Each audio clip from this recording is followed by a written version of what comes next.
সেইটা বলবার জন্য আজকে আমার এখানে আসা। আশা করি এটাকে আপনারা একটু গুরুত্ব দেবেন। মানে অন্যান্য রাজনৈতিক কর্মসূচির বাইরেও, রাজনৈতিক কর্মসূচি হলে আমি কালকেই বলে দিতাম মিটিং থেকে, কিন্তু এটা সরকারি কর্মসূচি। আগেও আপনারা দেখেছেন যে আমরা দুয়ারে সরকার প্রকল্প করেছি এবং দুয়ারে সরকার প্রকল্পে আমাদের প্রায় 10 কোটি মানুষ অংশগ্রহণ করেছেন এবং তাদের 90% কাজ কমপ্লিট হয়েছে, কিন্তু কিছু পড়ে আছে 10% বিভিন্ন স্কিমের ব্যাপারে। সেই স্কিমে যারা অ্যাপ্লাই অলরেডি করেছেন তাদেরটা আমরা ডিসেম্বর মাস থেকে শুরু করব, বিশেষ করে যেগুলো আমরা করতে পারি, যেমন লক্ষ্মীর ভাণ্ডার বা এই টাইপের কিছু স্কিম। এবারে আমরা যেটা করব, দুয়ারে সরকারে আমরা দেখেছি প্রচুর মানুষ এসছেন, প্রায় 10 কোটি মানুষ, এবং তারা কিন্তু অনেক কাজ পেয়েছেন। একেবারে কাস্ট সার্টিফিকেট থেকে শুরু করে, লক্ষ্মীর ভাণ্ডার থেকে শুরু করে, কৃষিজীবী মানুষদের, ছাত্রছাত্রীদের অনেকটাই আমরা চেষ্টা করেছি করতে। এবারে আমরা একটা প্রোগ্রাম নিচ্ছি, যেটা আমরা চিফ সেক্রেটারি, আমি এবং ডিজি পুলিশ আছেন। এই প্রোগ্রামটার নাম হবে আমাদের পাড়া আমাদের সমাধান। মনে রাখবেন, গভর্নমেন্টের সব ডিপার্টমেন্ট মিলে যে বড় বড় কাজগুলো করে, সেই কাজগুলো যেমন চলছে, যা চলছে সেগুলো চলবে। পয়সা যতটা জোগাড় করতে পারবো সেই হিসেবে চলবে। এখন তো 100 দিনের কাজের টাকাও বন্ধ, গ্রামীণ আবাস যোজনার টাকাও বন্ধ, গ্রামীণ রাস্তার টাকাও বন্ধ। গত 24-এর ইলেকশনে আমি দেখেছিলাম বিজেপির অনেকগুলো প্রচার করেছিল টিভিতে, জল মিশন, জল জীবন, অনেক ছবি দেখিয়েছিল, আমি নিজে দেখেছিলাম অ্যাডগুলো। যদিও সেখানে 90% টাকা আমাদের দিতে হয়, মানে পুরো মেনটেনেন্স আমাদের করতে হয়, ল্যান্ড আমাদের দিতে হয়, পাইপ আমাদের নিয়ে যেতে হয়, তা সত্ত্বেও আমাদের 60% টাকাও দিতে হয়, ওরা মাত্র 40% দেয়।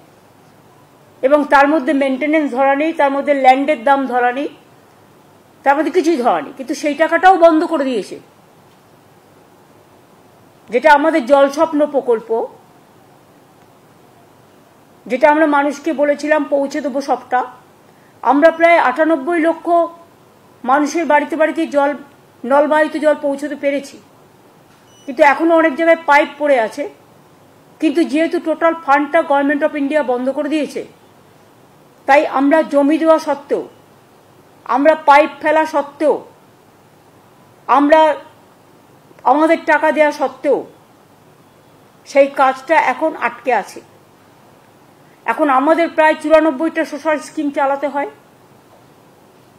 আমাদের 100 দিনের কাজের বদলে কর্মশ্রী হয়েছে। আমি আপনাদের আগেই বলেছি, প্রায় 75 লক্ষ জব কার্ড হোল্ডারদের আমরা কাজ দিয়েছি। এছাড়াও আরও যে স্কিম আছে, লক্ষ্মীর ভাণ্ডার বলুন, কৃষক বন্ধু বলুন, সবুজ সাথী বলুন, তরুণের স্বপ্ন বলুন, ঐক্যশ্রী বলুন, শিক্ষাশ্রী বলুন, মেধাশ্রী বলুন, সবুজশ্রী বলুন, 94টা স্কিম গভর্নমেন্টের আছে। এই টোটালটাই আমরা চালাই। স্বাস্থ্য সাথী থেকে শুরু করে, বিনা পয়সায় রেশন দেওয়া থেকে শুরু করে, আমরা সবটাই চালাই। কিন্তু আমাদের প্রায় 1,75,000 কোটি টাকার উপরে, এখন টাকাটা আরো বেড়েছে। সেন্ট্রাল গভর্নমেন্ট আমাদের টাকা আটকে রেখেছে, আমাদের দেয়নি, আমাদের পাওনা টাকা, বকেয়া টাকা। কিন্তু তা সত্ত্বেও বাংলার মানুষের আশীর্বাদের, শুভেচ্ছা এবং দোয়ায় বলতে পারেন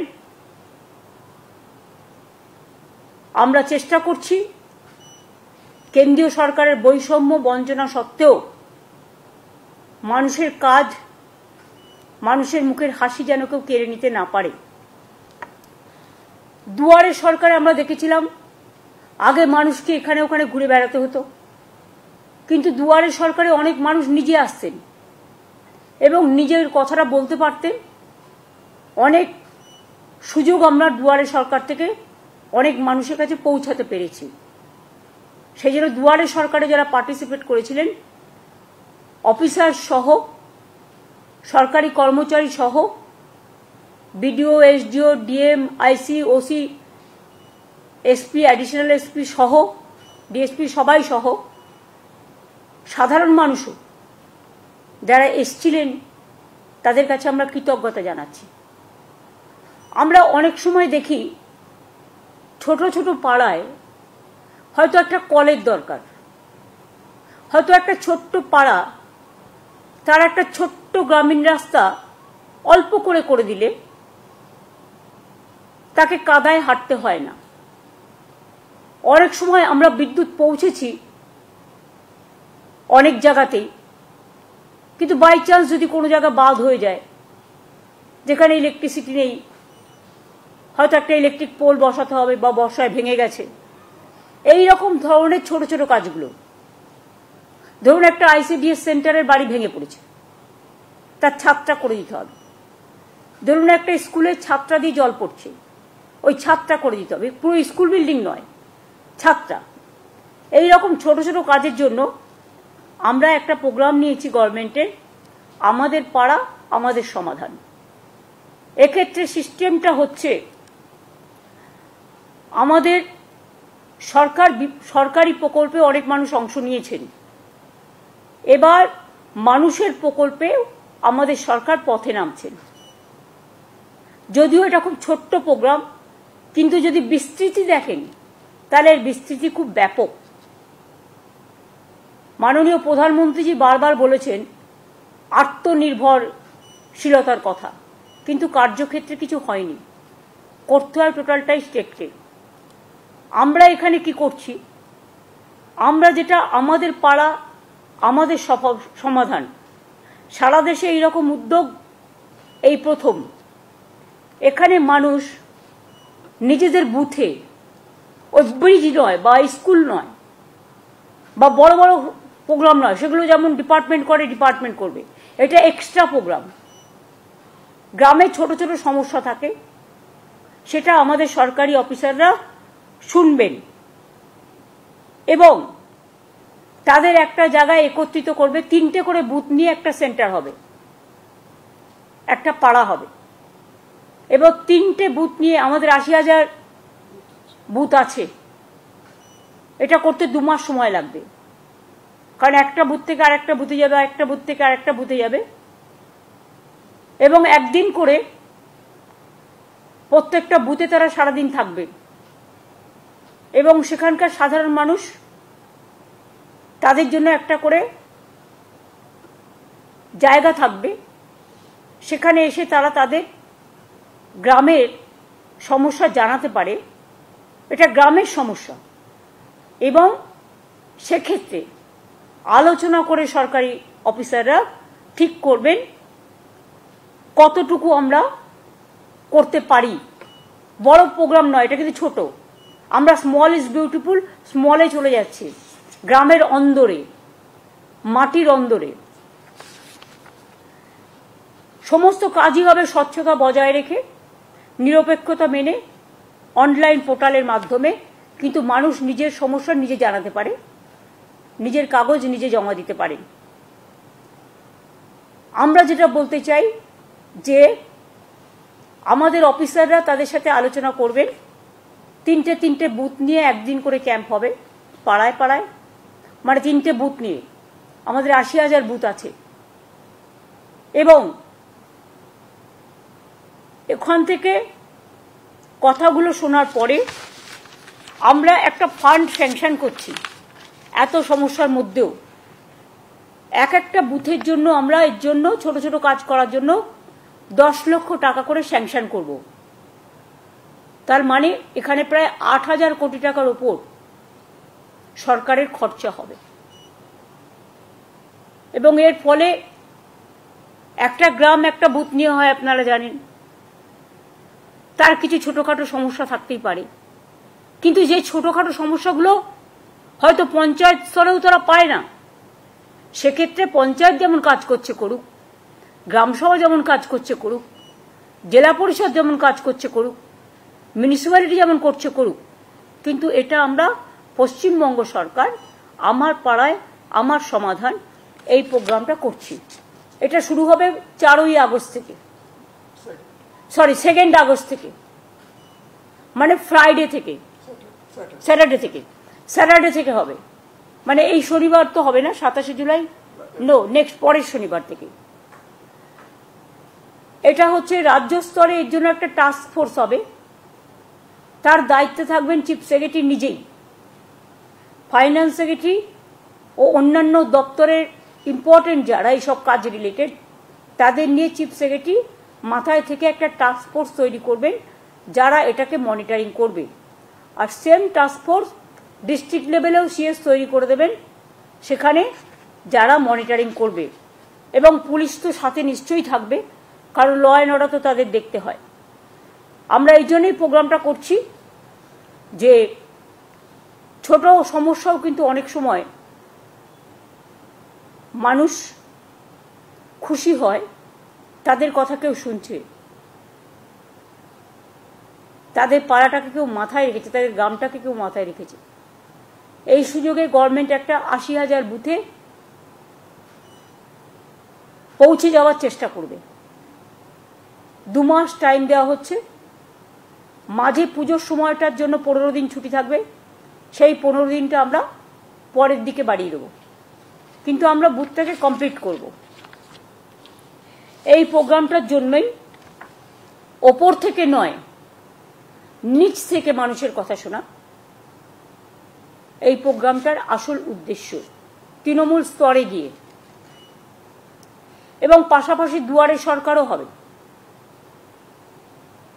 কেউ যদি দুয়ারে সরকারে নাম লিখিয়েছেন এখনো পাননি, যেটা আমরা করতে পারি, সেগুলো আমরা ডিসেম্বর জানুয়ারিতে করে দেব। যেমন লক্ষ্মীর ভাণ্ডার সহ কিছু আছে, নতুন এসছে, কাস্ট সার্টিফিকেটের ব্যাপার আছে, কোর্টে কেস আছে আপনারা জানেন, এইসব নানা রকম টাইপের ছোটোখাটো কাজ আছে।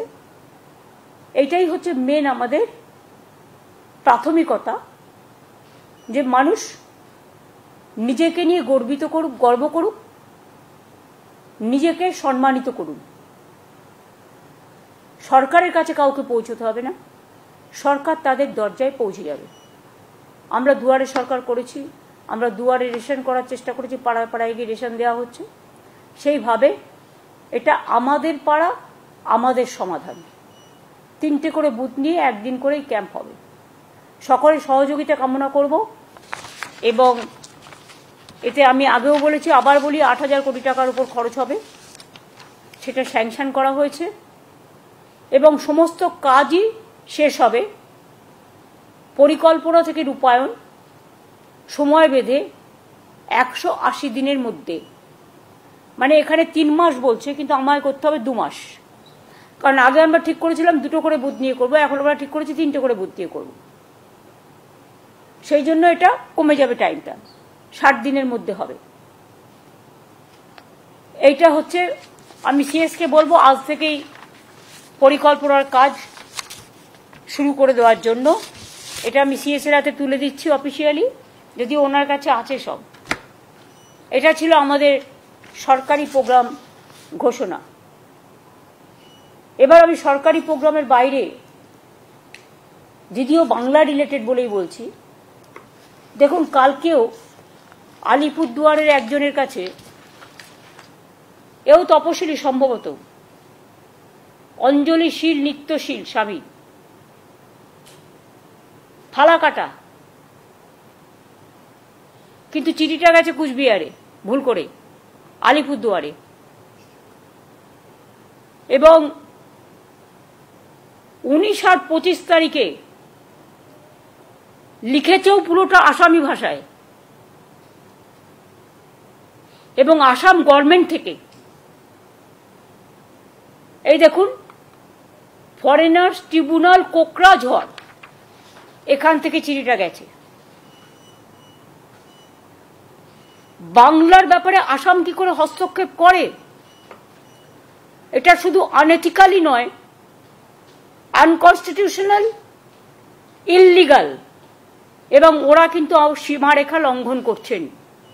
আমি ডাবল ইঞ্জিন সরকারকে, বিজেপিকে বলবো, নিজেদের চরকায় তেল দিন, ওখানে তো কালী মন্দিরও ভাঙছেন, দাঙ্গা করছেন, ঘরবাড়ি পুড়িয়ে দিচ্ছেন, মানুষ উচ্ছেদ করছেন, ডিটেনশন ক্যাম্পে সবাইকে রেখে দিয়েছেন, অনেক মানুষের নাম বাতিল করেছেন। এইভাবে যদি মনে করেন আপনারা দেশ চালাবেন, দেশটা কিন্তু বিভক্ত হয়ে যাবে, এবং দেশ যদি একবার বিভক্ত হয়ে যায় তাহলে দেশের শক্ত কাঠামোটা নষ্ট হয়ে যাবে। এটা আমরা কেউ চাই না। আমরা চাই আমাদের দেশ ঐক্যবদ্ধ, শক্তিশালী থাকুক।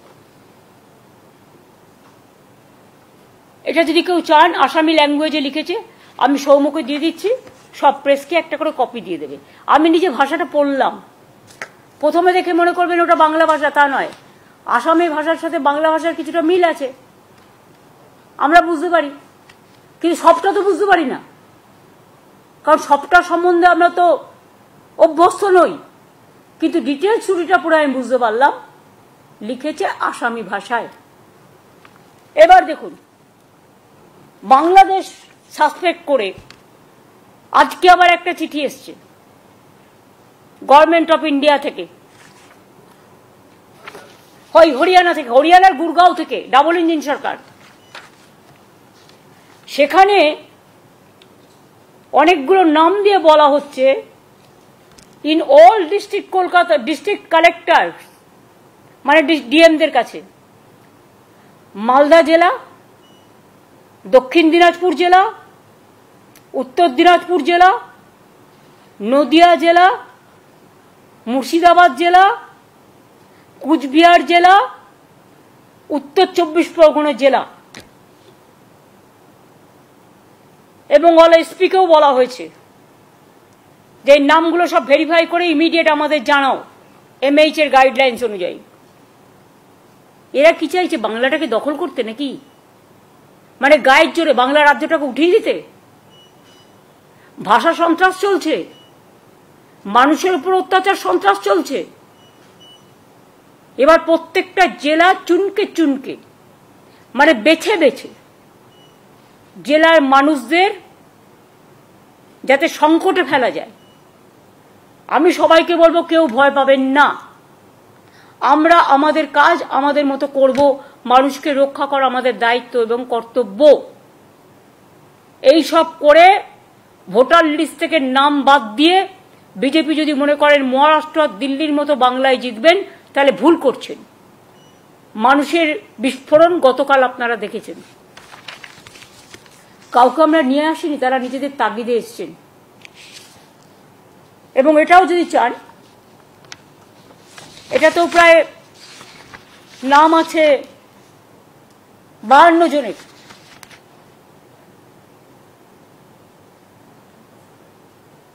এটা যেহেতু সিক্রেট লেটার আপনাদের আমি দিচ্ছি না, কিন্তু আপনারা যদি দেখতে চান লিস্টটা আমি দেখিয়ে দিতে পারি, আমার কোনো প্রবলেম নেই।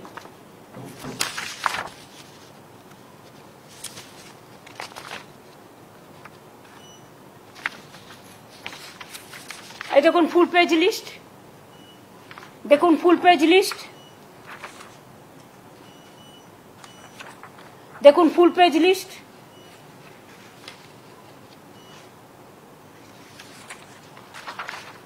দেখুন ফুল পেজ লিস্ট, দেখুন ফুল পেজ লিস্ট, 52 পর্যন্ত সিরিয়াল।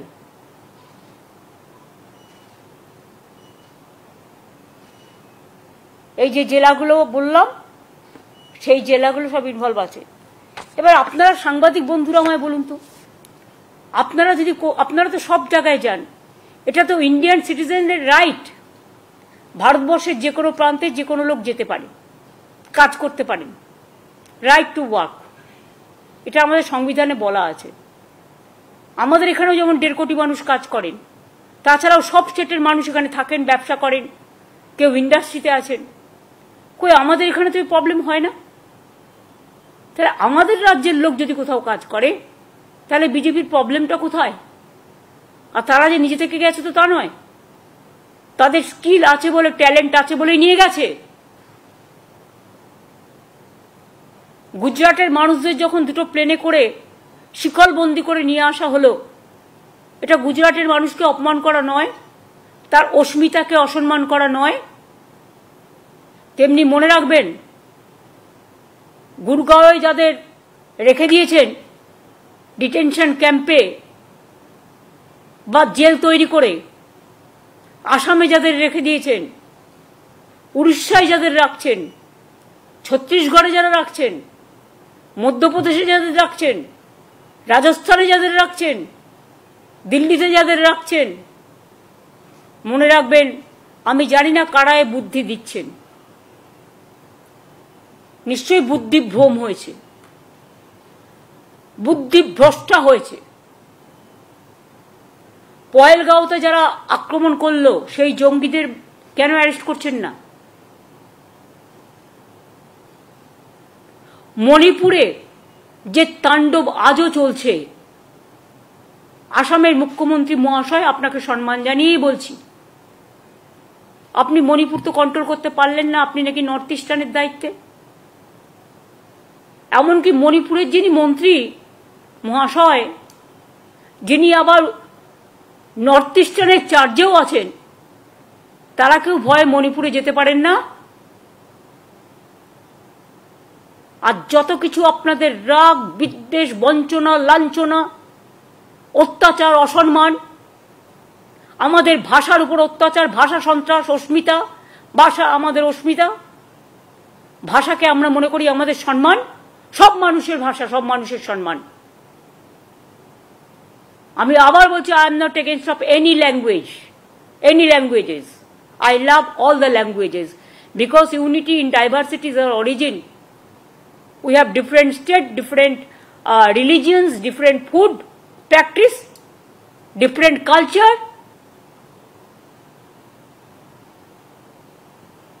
আমরা সবাই সবাইকে নিয়ে ভালো থাকি, এটাই ভারতবর্ষ। সারে জাহা সে আচ্ছা হিন্দুস্তান হামারা। বৈচিত্র্যের মধ্যে ঐক্য, কিন্তু সেটা না করে বাংলা ভাষায় কথা বললেই মনে হচ্ছে যেন আমরা খুব অপরাধ করে ফেলেছি। বাংলা ভাষায় কথা বলা কি অপরাধ? আমি মনে করি অন্য ভাষায় কথা বলাও যেমন অপরাধ নয়, তেমনি আমাদের মাতৃভাষা, আমরা তো ছোটবেলায় বাংলাও শিখেছি, হিন্দিও শিখেছি, স্কুলে সংস্কৃতও শিখেছি ক্লাস 8 পর্যন্ত। তো যদি আমাদের আপত্তি না থাকে অন্য কোনো ভাষায়, তাহলে আপনারা কেন আমাদের ভাষাভাষী লোকেদের উপর অত্যাচার করছেন? এর থেকে নিজেদের ঘরটাকে সামলান না।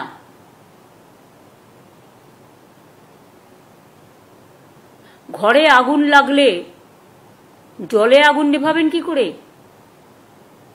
আগে তো ঘর সামলান। বাংলার দিকে তাকানোর দরকার নেই। বাংলা 1 নম্বরে আছে, বাংলা 1 নম্বরে থাকবে। আর বাংলার মেধা, বাংলার প্রতিভা, নাসা থেকে ভাষা মাথায় রাখবেন। হারবার্ড থেকে অক্সফোর্ড যান, গিয়ে ঘুরে আসুন।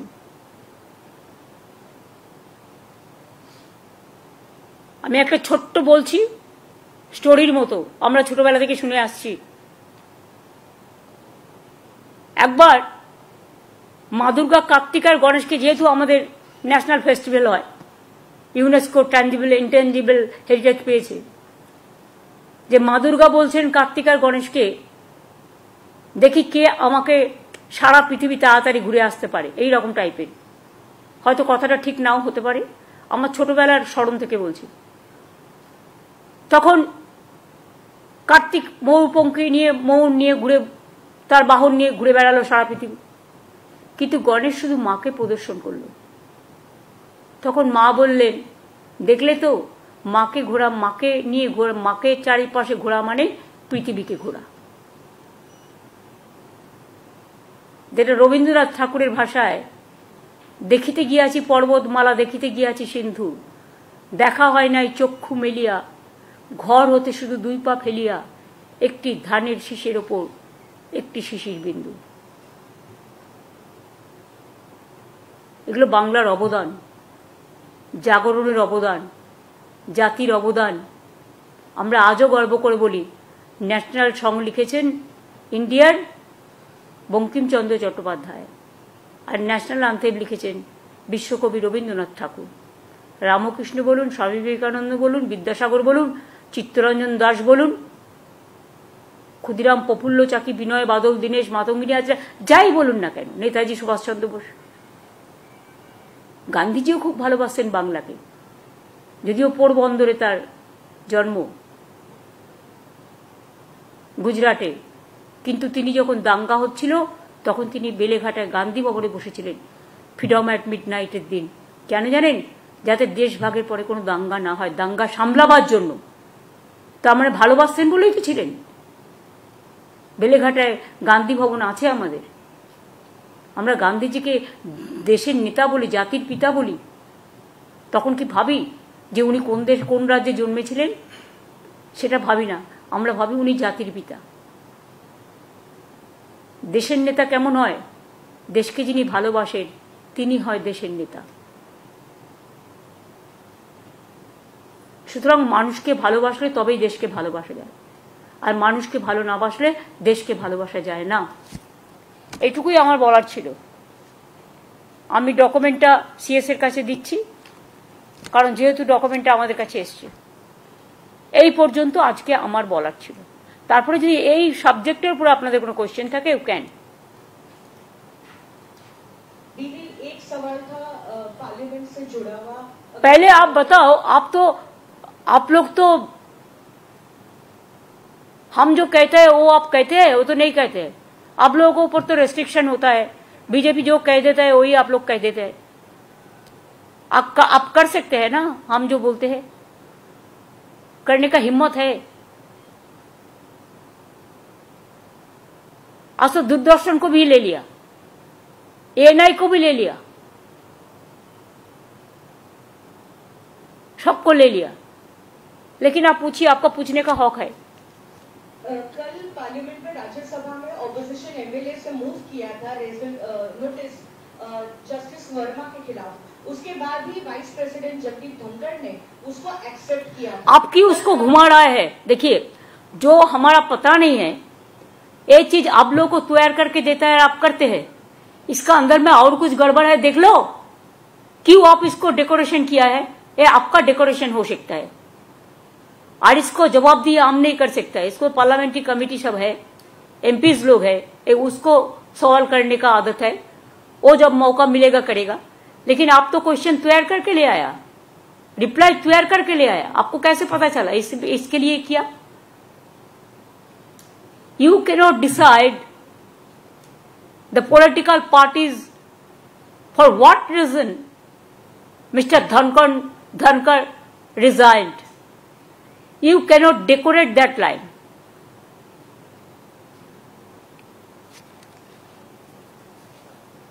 বাংলা ভাষা নিয়ে আপনি যেটা বলছেন, এক্ষেত্রে পার্লামেন্টে সেশন চলছে, সাংসদরা কি এই বিষয়টা নিয়ে কোনো মুভ করবেন? এবং আমাদের সবাই তো কালকে তো অভিষেক বলেছে, আপনারা দেখলেন যে আমরা এবার থেকে বাংলায় কথা বলবো, যারা বাংলা থেকে গেছে। অন্য ভাষাতেও কথা বলবো, কিন্তু বাংলাতেও আমরা বক্তব্য দেবো। পার্লামেন্টে একটা সুবিধা আছে, আমার সময় থেকে আমি জানি যে ট্রান্সলেটর আছে, যে কোনো কেউ যে কোনো ভাষায় কথা বলতে পারে। তাদের 1 ঘন্টা আগে নোটিশ দিতে হয়, এবং তখন ট্রান্সলেটররা সাইমেলটেনিয়াসলি ইংলিশ এবং হিন্দিতে ট্রান্সলেট করে দেয়। 2, আমি আরেকটা কথা বলেছি, আমি বলেছি আমি যেখানেই যাব আমি সেখানে একটা করে ভাষা নিয়ে, ভাষা সন্ত্রাসের ওপর ধিক্কার জানিয়ে মিছিল করব। আমরা সম্ভবত যদি সবকিছু ঠিকঠাক থাকে, তাহলে 27 আর 28 আমাদের বীরভূমে প্রোগ্রাম আছে, কারণ আমাদের অনেক একটা এআরএম মিটিং হবে, আর তাছাড়াও আমাদের ব্রিজ উদ্বোধন আছে, আরও কিছু উদ্বোধনের প্রোগ্রাম আছে। ওগুলো করে দিলে তাড়াতাড়ি করে ব্রিজগুলো চালু হয়ে যাবে। কাজে ওখানেও কিন্তু আমি যখন যাব, আমি ভাষা নিয়ে একটা মিছিলও করব।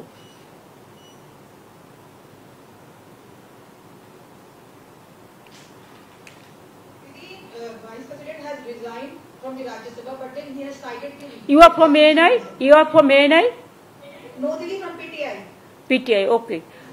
Then he is from ANI, na? Your friend? From Pooja from Times Now. Times Now, okay. You, please. Bolo. I'm saying that Mr. Dhankar has resigned citing the reason of health issues. Now, how do you see that? I don't have any comments about it, because let us see the things. Let us watch. He is wealthy man. He is a healthy man. I think his health is absolutely okay.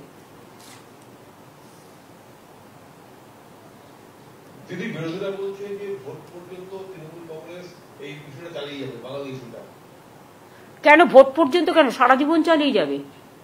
Trinamool যখনই এ ধরনের সন্ত্রাস হয়েছে তখন লড়াই করেছে, লড়বে।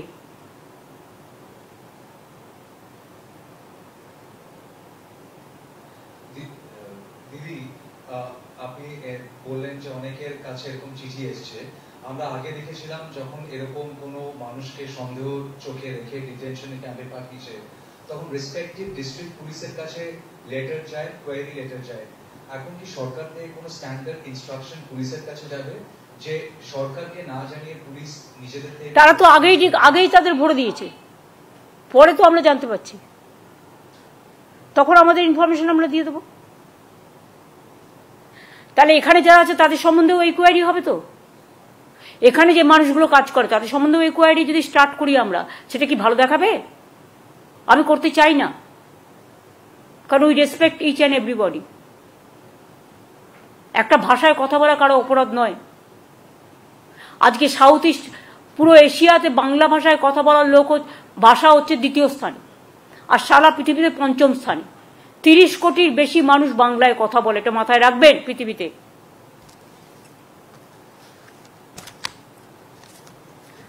I think হয়ে গেছে। আমার আবার ইউনিসেফের ওরা আসবে, আমার মিট করতে হবে।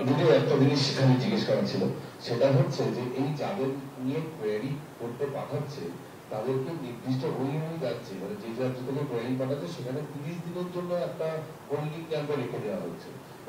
সেটা তো কালকে আপনাদের এই মিটিং এ দেখালাম। এটা ইল্লিগাল ডিটেনশন